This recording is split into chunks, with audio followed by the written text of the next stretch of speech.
Hey everybody, hope you're well. An instant reaction video coming your way from pitchside here at the Brentford Community Stadium. Delighted to say I was here to witness Arsenal's very comfortable victory over a pretty good Brentford side. I didn't think they were great today, but they have been impressive so far in spells this season. I was here for their game against Leeds United and I thought they were brilliant that day.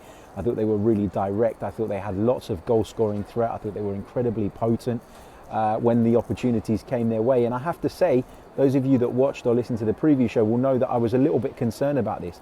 I was a little bit worried. I was a little bit sort of, apprehensive, just because I felt like we went to Old Trafford, we played all the football, but that direct approach from Manchester United on the counter-attack, it caught us out. And thankfully, obviously we weren't playing against the same level of opponent in terms of what United have going forward and what Brentford have, but thankfully we were able to really sort of deal with that today. We squeezed Brentford into their own half. Thomas Partey being back in the side made an immense amount of difference. There's no question about that. And obviously with Saliba and Gabriel in behind him, Arsenal were able to really control those central areas and limit Brentford to playing long balls over the top into the wide areas. But again, we had, Ben White, Kieran Tierney, we had the players to cope with that and to deal with that. And this Arsenal side is looking far more balanced and far more well-rounded. I must admit, in the early minutes when, of course, Gabriel Martinelli had that opportunity, I started to worry about what happened at Old Trafford last time out. I started to think, here we go again, Arsenal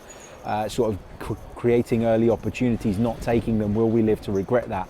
Will we be punished at the end? But instead, we kept going, we kept plugging away, we completely controlled possession, we started to fashion chances. The first goal coming from a set piece. And how often in the years have we looked at this Arsenal side and gone, well, we're not dangerous enough from set pieces, we're not good enough from set pieces to kind of, to get our noses in front and to make those small differences in games that can often prove to be very pivotal. And that first goal was really important.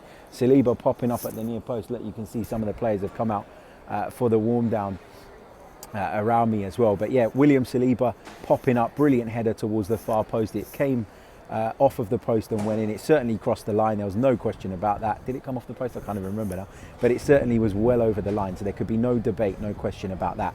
And from then on, the dominance levels just increased even further.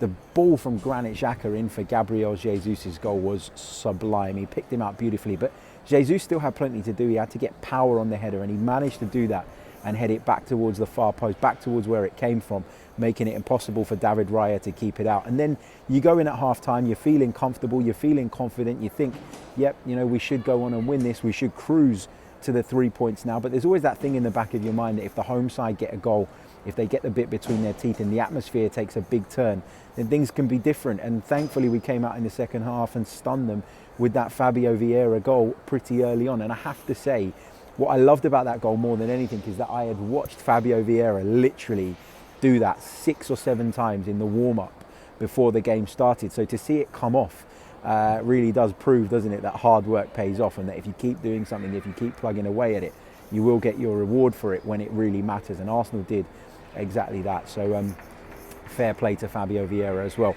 First start for Arsenal in the Premier League, and what better way to mark it than by, of course, getting a goal in your full debut.